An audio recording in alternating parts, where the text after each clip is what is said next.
दर्शकों, topic today के आज के एपिसोड में आप सभी का स्वागत है। जम्मू कश्मीर को खुशहाल और तरक्की की राह पर लाने के लिए सरकार हर मुमकिन कोशिश कर रही है। ऐसे में हाल ही में राज्यपाल द्वारा जम्मू कश्मीर के लिए न्यू इंडस्ट्रियल स्कीम का ऐलान किया गया, जिसको हम न्यू इंडस्ट्रियल पॉलिसी के नाम से जानते हैं। ये इंडस्ट्रियल पॉलिसी क्या है, इस पर रोशनी डालने के लिए आज हमारे साथ प्रोग्राम में मौजूद हैं commissioner secretary industries and commerce Manoj Kumar Dwivedi साहब। द्विवेदी साहब, आपका प्रोग्राम में स्वागत है। द्विवेदी साहब, एक बहुत बड़ी अनाउंसमेंट राज्यपाल द्वारा, और हम ये भी देख रहे हैं कि गवर्नमेंट की कोशिश है कि जम्मू कश्मीर को जो है वो खुशहाली और तरक्की की तरफ लाया जाए। एक बहुत बड़े पैकेज का ऐलान जो है वो किया गया है इस इंडस्ट्रियल पॉलिसी के तहत, लगभग 28,400 करोड़ का। आपसे जानना चाहूँगा, क्या है ये इंडस्ट्रियल पॉलिसी और किस तरह से इसे लागू किया जाएगा? ये इंडस्ट्रियल पॉलिसी जो है, ये मैं कहूँगा कि एक नई इकोनॉमिक रिवाइवल और एक नई इकोनॉमिक दिशा देने की एक विजनरी स्कीम है। इस स्कीम के ज़रिए हम यहाँ पर एक कंप्लीट माइंडसेट में चेंज लाना चाहते हैं, एक पैराडिम शिफ्ट जिसे कहते हैं वो हम लाना चाहते हैं।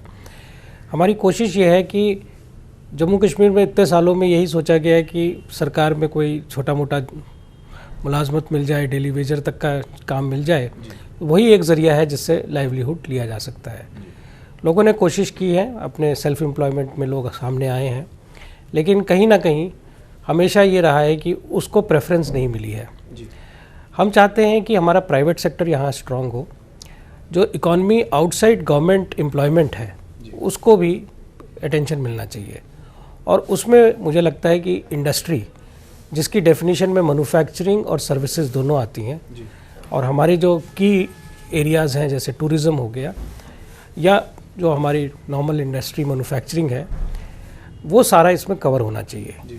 तो उस विज़न के साथ ये नई पॉलिसी आई है, जिसका अभी रिसेंटली गवर्नमेंट ऑफ इंडिया ने कैबिनेट में अप्रूवल दिया और इसके बाद माननीय उपराज्यपाल साहब ने इसका अनाउंसमेंट किया। तो हमें काफ़ी उम्मीद है कि एक जो चेंज हम देखना चाहते हैं वो चेंज इस पॉलिसी के थ्रू हमें मिलेगा। द्विवेदी साहब, इससे पहले भी कई पॉलिसीज़ का ऐलान हुआ, तो पुरानी पॉलिसीज़ और इस पॉलिसी में क्या फ़र्क है? काफ़ी फ़र्क है।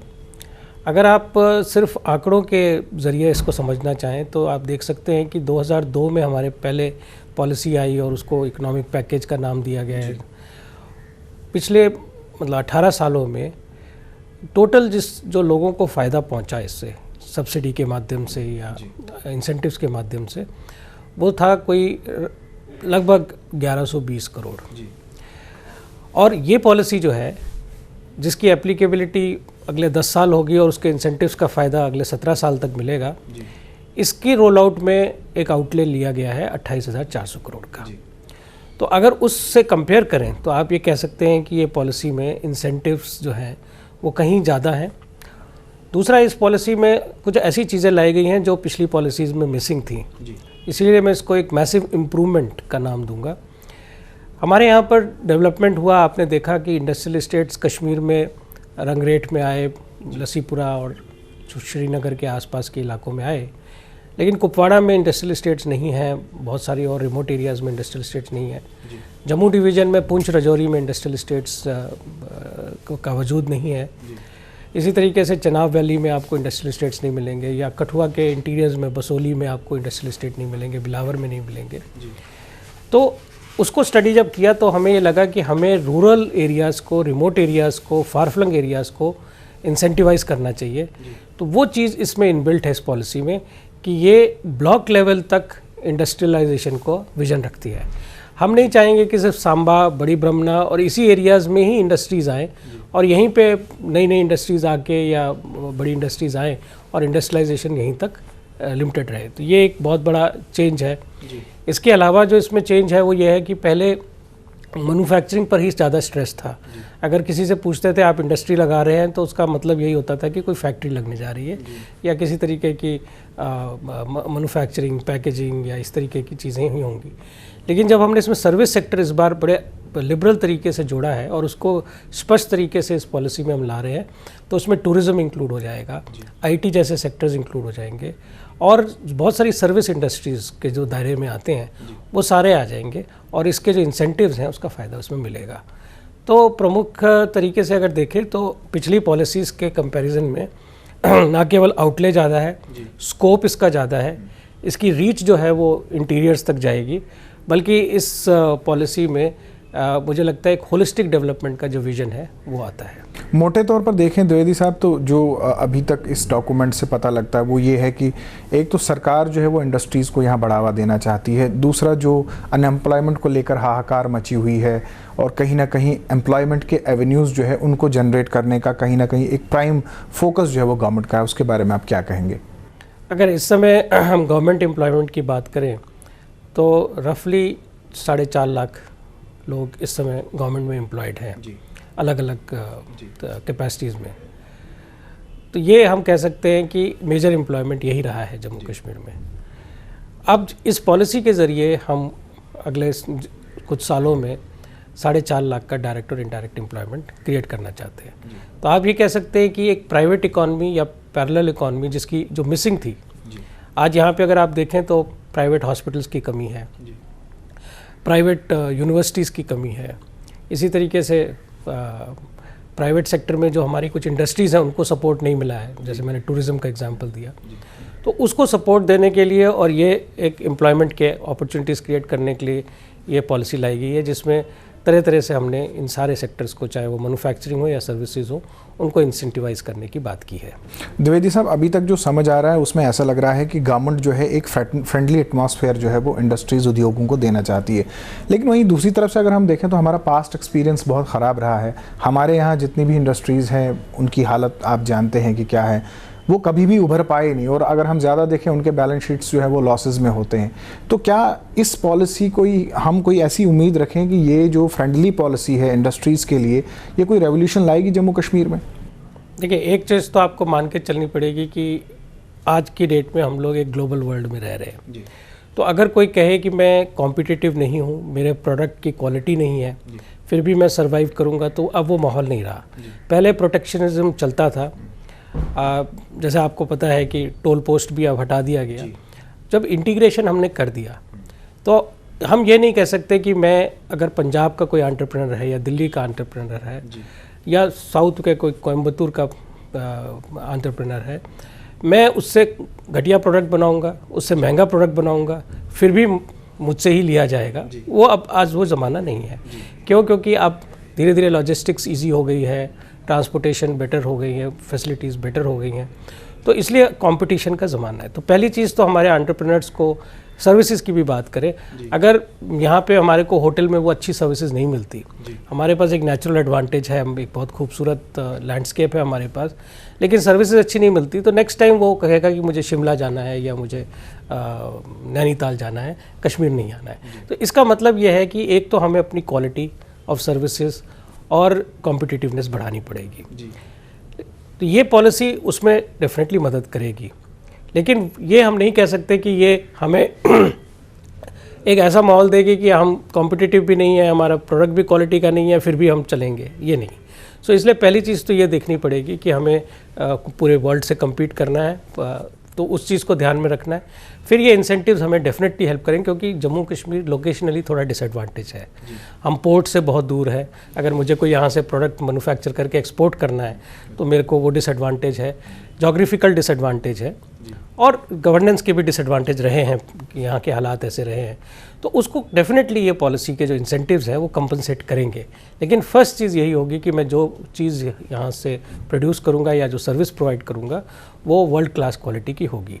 तो अब ये इंसेंटिव्स मैं अगर अवेल करता हूँ और वर्ल्ड क्लास प्रोडक्ट बनाता हूँ, तो मेरा मानना यह है कि जम्मू कश्मीर के लोग जो हैं वो इंडस्ट्रियलाइजेशन में और इकोनॉमिक डेवलपमेंट में रेस्ट ऑफ इंडिया से कहीं पीछे नहीं रहेंगे। द्विवेदी साहब, लेकिन ऐसे में आप मानेंगे कि बहुत सारे चैलेंजेस हैं। हम इस पॉलिसी की कतन क्रिटिसिज्म नहीं करते हैं, लेकिन थोड़ा सा ये बात करनी भी ज़रूरी है कि हम अपने पास्ट एक्सपीरियंसेस को जो है वो मद्देनज़र रखें। इससे पहले जब यहाँ पॉपुलर गवर्नमेंट्स थी, वो अक्सर कोशिश करती थी कि एक बड़ी बड़ी पॉलिसीज़ लाएं जिसमें इंसेंटिव्स भी हों और इंडस्ट्रीज़ को जो है वो बढ़ाने की कोशिश करें। जहाँ तक चैलेंजेस की बात है, अगर हम देखें, एक तो हम टेलेंट पे हैं, हमारे यहाँ स्किल्ड और अनस्किल्ड लेबर का इशू है, हमारे यहाँ मार्केटिंग के इश्यूज़ हैं। तो क्या इस पॉलिसी में इन इश्यूज़ को लेंथ और ब्रेड्थ में जो है वो डिस्कस किया गया? डिस्कस किया गया है, वो भी एक स्ट्रॉन्ग फीचर है इस पॉलिसी का। क्योंकि अब आप ये देखिए कि आने वाले वक्त में लोगों को अपनी सिर्फ एजुकेशन इम्पॉर्टेंट नहीं होगी, उस एजुकेशन में एम्प्लॉयबिलिटी कितनी है, तो इंडस्ट्री लिंकेज होना बहुत ज़रूरी है। दूसरी चीज़ जो हम यहाँ पे देखते हैं कि जैसे इसमें इंसेंटिव्स होंगे, आपको कैपिटल, प्लांट एंड मशीनरी या कोई एसेट आप क्रिएट करते हैं उस पर कैपिटल सब्सिडी मिलेगी। फिर आपको इसमें कैपिटल इंटरेस्ट जो है उस पर भी सबवेंशन मिलेगा। एक जीएसटी लिंक यहाँ पर जो प्रोडक्शन लिंक्ड है वो इंसेंटिव है, जो यूनिक चीज़ है, जो पहली बार इंट्रोड्यूस हो रहा है। और उसके माध्यम से ये है कि आप अच्छा प्रोडक्शन करेंगे, आप जीएसटी पे करेंगे तो इक्विवेलेंट अमाउंट आपको मिलेगा। पहले की स्कीम्स में रिम्बर्समेंट के लिए अप्लाई करना पड़ता था, जो टीडीएस प्रोसेस था, लंबा प्रोसेस था। बहुत सारी इंडस्ट्रीज़ ने कंप्लेन किया कि हमें ये रिफंड्स लेने में सब में बड़ी मुश्किल होती है और इस स्कीम के फ़ायदे उठाने के लिए हमें बड़ी हर्डल्स होती हैं। तो इस स्कीम में ये भी चीज़ की गई है कि इसके जितने भी फ़ायदे हैं उनको अवेल करने के लिए एक बड़ा सिंप्लीफाइड सिस्टम होगा, जिसमें ये रिफ़ंड और रिम्बर्समेंट का इंतज़ार ही नहीं करना है। आपको अपने आप ही एक तरीके से इंटरेस्ट लिंक हो जाएगा और आपको वो इंसेंटिव्स मिलेंगे। साथ में हम कोशिश ये भी करेंगे कि इसके सारे इंसेंटिव्स और जो भी चीज़ें हैं वो ऑनलाइन हो, ताकि किसी भी तरीके का जो ह्यूमन इंटरफेस है वो जितना मिनिमाइज़ हो सके वो इसमें रहेगा। जब ये चीज़ें हम करेंगे तो एक तो इंडस्ट्री के लोग, एंटरप्रेन्योर्स और सब जिनको इसकी स्कीम का फ़ायदा उठाना है उनको डेफिनेटली ये सहूलियत रहेगी, इजी रहेगा। दूसरा, यहाँ थोड़ा वर्क कल्चर पे भी हम काम कर रहे हैं, क्योंकि यहाँ ईज़ ऑफ डूइंग बिजनेस जब तक नहीं होगी तब तक, अगर मान लीजिए आपके पास अच्छा प्रोजेक्ट है लेकिन आपको ज़मीन टाइम पे नहीं मिलती है, या ज़मीन टाइम पे मिल जाती है तो आपको बिजली की परमिशंस और बाकी परमिशंस नहीं मिलती हैं, तो आपका इन्वेस्टमेंट जो है वो इफेक्टिव रिटर्न्स नहीं देता है। और बहुत सारे लोग जो नया स्टार्ट करते हैं वो शायद इतना पेशेंस और वो नहीं रखेंगे कि वो इस जद्दोजहद में पड़ें, तो ऐसे में वो भी एक डिस्करेजिंग फैक्टर होता है। तो उसको काउंटर करने के लिए एक ऐसा सिस्टम बनाएं जो मोस्टली ऑनलाइन हो और मोस्टली सिंगल विंडो के थ्रू ऑपरेट करे, जहां वन स्टॉप सोल्यूशन मिले और आप अप्लाई कीजिए, बस आपका प्रोजेक्ट इवैल्यूएट होगा। अगर उस प्रोजेक्ट में दम है और आपकी लैंड की रिक्वायरमेंट रियलिस्टिक है तो you can go ahead with the project. इस तरीके से है। और इसमें अब हम तो इंकरेज करेंगे कि अगर कोई अपनी प्राइवेट लैंड में भी इंडस्ट्री लाता है और वो कंडीशंस कोई वायलेट नहीं करता है, एनवायरनमेंट रिलेटेड कंडीशंस या जो होती हैं बेसिक कंडीशंस, तो उसको भी इजाज़त मिलेगी। ज़रूरी नहीं है कि आप इंडस्ट्रियल स्टेट में ही लैंड लेके बिज़नेस स्टार्ट कर सकें। तो इस तरीके की फैसिलिटीज़ आने से मुझे लगता है कि बहुत सारे लोगों को ये मैसेज जाएगा कि बजाय मैं एक नौकरी ढूंढने के, मैं क्यों ना खुद अपने लिए रोज़गार का भी जुगाड़ करूं और साथ में अपने साथ 10 लोगों को और रोज़गार दूं। वो कल्चर जिस दिन स्टेट में आ जाएगा, मुझे लगता है यहाँ प्रॉस्पेरिटी बढ़ेगी, लोगों का मीनिंगफुल इंगेजमेंट होगा और जो लोग पढ़ लिख के आए हैं वो अपने टैलेंट को, अपने स्किल्स को बेटर यूटिलाइज कर सकेंगे। द्विवेदी साहब, जैसे आपने सिंगल विंडो सिस्टम की बात की, बहुत अच्छी बात की, मेरा अगला सवाल इसी के कनेक्टेड था। लेकिन आज तक जितने भी इन्वेस्टर्स बाहर से आए वो एक अच्छा फीडबैक लेकर नहीं गए, क्योंकि हमारे यहाँ इंफ्रास्ट्रक्चर की ज़बरदस्त कमी है। हल्की सी बूंदाबांदी होती है तो बिजली गायब हो जाती है, रोड कनेक्टिविटी एक अलग चैलेंज है। तो ऐसे में सिंगल विंडो सिस्टम, जैसे हम एनओसीज़ की बात करें, यहाँ पे पोल्यूशन कंट्रोल बोर्ड की एनओसी लेनी है, बिजली का कनेक्शन लेना है, तो उसमें इतना टाइम लगता है कि तब तक जी मैंने बात की कि एक ही रूफ में ये सारे एनओसीज मिले, टाइम बाउंड भी हो और एक ही रूफ में हो, अलग अलग ऑफिसेज में जाके अलग परस्यू करने की ज़रूरत ना पड़े। कैसे इसको डिस्ट्रिक्ट लेवल पे इम्प्लीमेंट करना है, इसका हमने एक तरीके से ब्लूप्रिंट बना लिया है, जल्दी उसको इम्प्लीमेंट करेंगे। वो इस स्कीम की इम्प्लीमेंटेशन का एक अहम मुद्दा होगा। जो पहले लोगों का एक्सपीरियंस अच्छा नहीं रहा है, वो कल्चरल इश्यूज़ रहे हैं, उसमें बदलाव लाना पड़ेगा। जब हम कह रहे हैं कि पिछले 1 साल से बहुत सारी चीज़ें बदल रही हैं, एक्ट्स नए आ रहे हैं, कुछ एक्ट्स रिपील हो रहे हैं, तो ये भी उसका पार्ट है। हमें अपने माइंडसेट को भी, पुराने माइंडसेट को रिपील करना पड़ेगा, उसको रिफ़्रेश करके नया माइंडसेट लाना पड़ेगा। ग्रास रूट लेवल पे भी अकाउंटेबिलिटी बढ़ानी पड़ेगी। जैसे आपने कहा, टाइम बाउंड होना चाहिए। अगर उस टाइम फ्रेम में नहीं हुआ तो किसकी गलती है, किसने डिले किया, क्वेश्चंस पूछने पड़ेंगे। ये चीज़ जब हम सामने लाएंगे और करेंगे इम्प्लीमेंट, तब इस स्कीम की सही सक्सेस जो है वो लोगों तक पहुंचेगी। द्विवेदी साहब, आपने बिल्कुल सही कहा, और ख़ासकर आपने जो वर्क कल्चर में तब्दीली की बात की, मैं समझता हूँ कि ये बहुत बड़ा एक ट्रांसफॉर्मेशन होगी, क्योंकि वर्क कल्चर की निहायत यहाँ कमी है।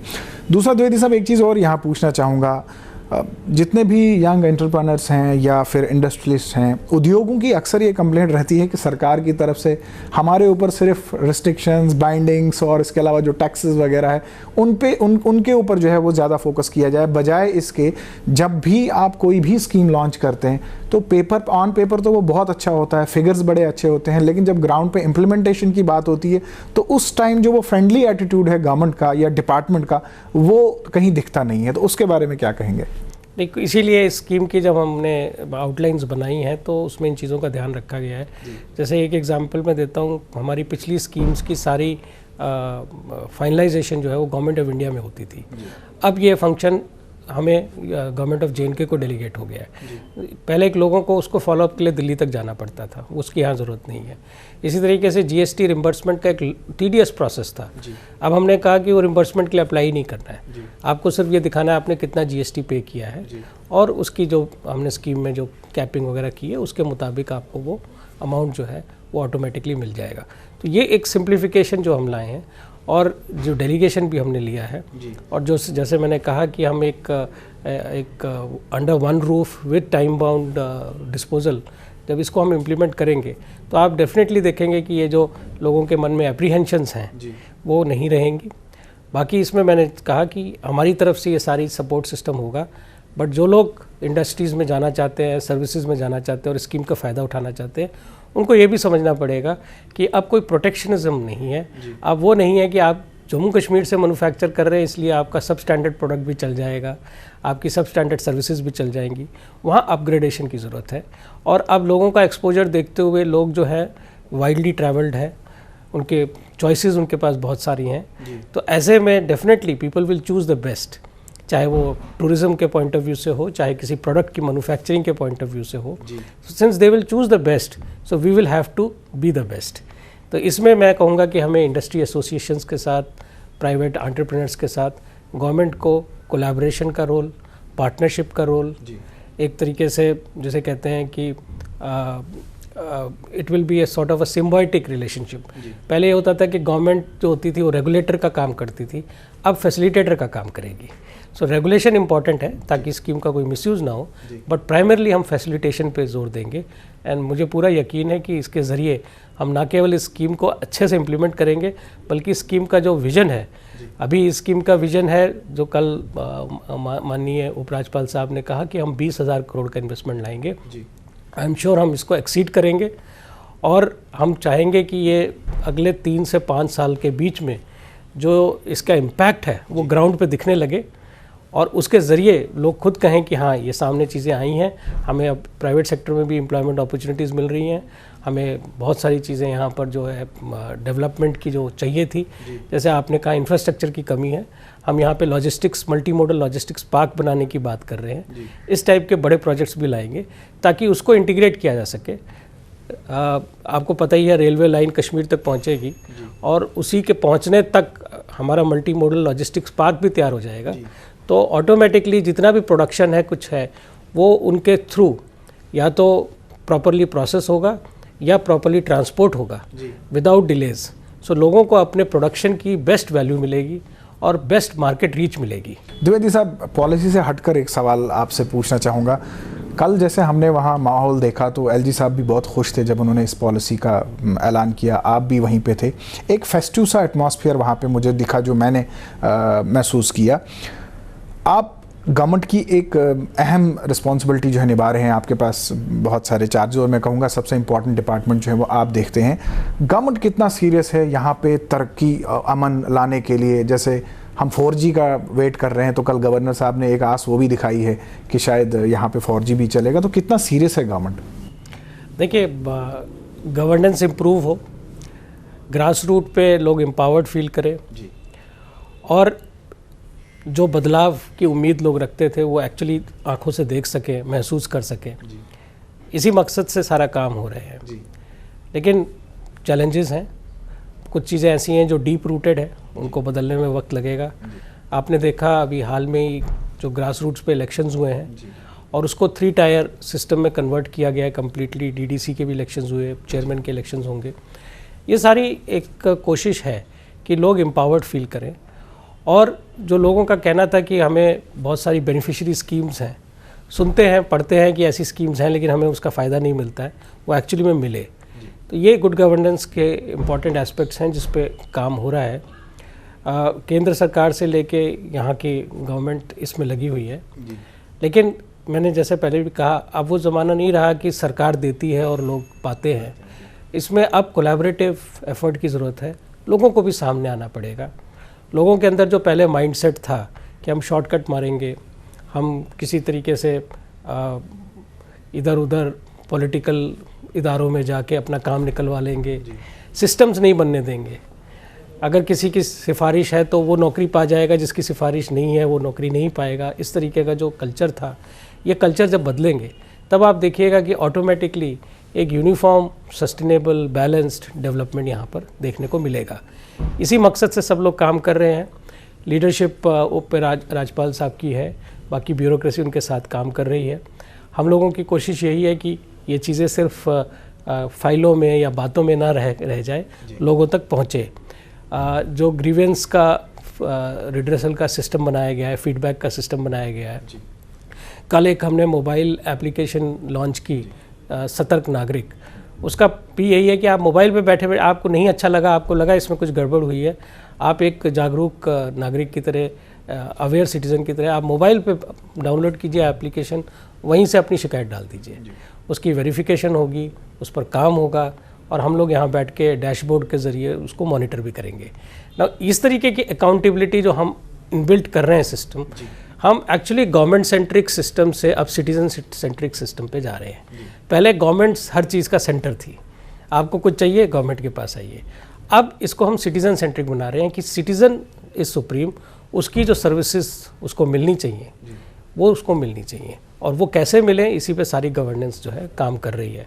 मुझे उम्मीद है ये चीज़ें वक्त लेती हैं, पर उम्मीद है कि जिस दिशा में चल पड़ा है, में भी पेशेंस रखना पड़ेगा 5 साल का या 1 डिकेड का, लेकिन 1 डिकेड सफिशिएंट टाइम होता है जिसमें हम कह सकते हैं कि शायद ये बदलाव जो हम देखना चाहते हैं वो हम ग्राउंड पे देख सकें। द्विवेदी साहब, मेरा आखिरी सवाल, कल की इस अनाउंसमेंट से बहुत सारे यंग एंटरप्रेन्योर्स जो हैं या जो उद्योग के साथ जुड़े हुए हैं, उनकी आस जागी हुई है और उन्हें कहीं ना कहीं एक नया सवेरा फिर से दिख रहा है। तो क्या पैगाम देना चाहेंगे आप उनको, क्या मैसेज देना चाहेंगे? मेरा तो यही कहना है कि देखिए, हम एक इकोनॉमिक एरा में प्रवेश कर चुके हैं। इंटरनेशनल लेवल पे जो डायनेमिक्स चेंज हो रही है, इसका मतलब फ्यूचर लाइज विद इंडिया। हमारा डेमोग्राफिक डिविडेंड इस तरीके से है कि 60% यंग पॉपुलेशन है। अगर वो अपने टैलेंट को, अपने स्किल्स को और अपने जज्बे को अच्छे से इस्तेमाल करें तो वो हर एक इंडिविजुअल अपने तरीके से इस देश के निर्माण में मदद कर सकता है। तो इस इकोनॉमिक अपॉर्चुनिटी जो क्रिएट हो रही है इस नए फ्यूचर में, इसमें यूथ को मेरे ख्याल से इस विजन के साथ जुड़ना चाहिए और सामने आना चाहिए। आपके अंदर अगर एंटरप्राइजिंग स्पिरिट है तो आपको एंटरप्रेन्योर बनना चाहिए। अगर आपके अंदर सोशल सर्विस की स्पिरिट है तो आपको सोशल सर्विस के तरफ जाना चाहिए। अगर आपके अंदर कॉम्पिटिटिव स्पिरिट है तो आप कॉम्पिटिशन्स में जाइए। इस तरीके से आप देखिए, अगर आपका स्पोर्ट्स में इंटरेस्ट है तो आप उसमें कुछ करने की कोशिश कीजिए। और इन सब पहलुओं में हमारा यहाँ मकसद यही रहेगा कि गवर्नेंस के ज़रिए हम एक ऐसा इकोसिस्टम बनाएंगे जहाँ उस यूथ को, जिसको हमने मिशन यूथ का भी नाम दिया है, उसको ऑप्शंस मिलेंगे कि हाँ, मुझे इस एरिया में इंटरेस्ट है, मैं जाना चाहता हूँ, तो मैं आगे बढ़ सकता हूँ। अब मैं चूँकि इंडस्ट्रीज़ कॉमर्स डिपार्टमेंट देख रहा हूँ, तो उसमें मैं कहूँगा जो एंटरप्रेन्योर्स अपनी स्टार्टअप करना चाहते हैं, कोई नई यूनिट लगाना चाहते हैं, अगर अपने होममेड यूनिट है तो उनको फैसिलिटेट हम करेंगे PM GEP स्कीम से, JKREGP स्कीम से उनको लोन दिलवाने की कोशिश करेंगे। अगर उनको लैंड चाहिए तो हम अपने स्टेट्स में लैंड देंगे उनके प्रोजेक्ट्स के मुताबिक। तो इस तरीके से हम कोशिश करेंगे कि वो इस बिज़नेस इकोसिस्टम का फ़ायदा उठाएं, इस पॉलिसी का भी फ़ायदा उठाएं। और इसमें कोई शक नहीं है कि हमारे यहाँ यूथ में टैलेंट है। जो लोग IT वगैरह में इंटरेस्ट रखते हैं, हम उनके लिए IT पार्क्स का निर्माण कर रहे हैं। वहाँ प्लग एंड प्ले फैसिलिटी के साथ आपको सिर्फ अपना लैपटॉप लेके आना है बस, और उसके बाद छोटे मोटे यूज़र चार्जेस दे के आप अपनी कंपनी शुरू कर सकते हैं। इस तरीके का माहौल हम क्रिएट करना चाहते हैं। साल 2 साल लगेंगे, लेकिन मेरे को पूरा यकीन है कि हम इसमें सक्सेसफुल होंगे, और अगर हम मेहनत से लगे रहें और सही दिशा में चलते रहें तो कामयाबी दूर नहीं है। द्विवेदी साहब, आपने अपना कीमती समय दिया, आपका बहुत बहुत शुक्रिया। Thank you. ये थे मनोज कुमार द्विवेदी साहब, जो कि कमिश्नर सेक्रेटरी हैं इंडस्ट्रीज़ एंड कॉमर्स के, और आपने विस्तार से सुना स्कीम के बारे में। आइए बदलाव का हिस्सा बनते हैं, कोशिश करते हैं कि हम भी जम्मू कश्मीर के इस नए सवेरे में शामिल हों, और कोशिश करें, जहां सरकार अपनी तरफ से हर मुमकिन कोशिश कर रही है कि वो आप तक पहुंचे, आप भी कोशिश करें कि आप इन स्कीम्स का जो है वो सही लाभ ले सकें। टॉपिक टुडे के आज के अंक में इतना ही। फिर होगी आपसे मुलाकात। इजाज़त दीजिए। आदाब।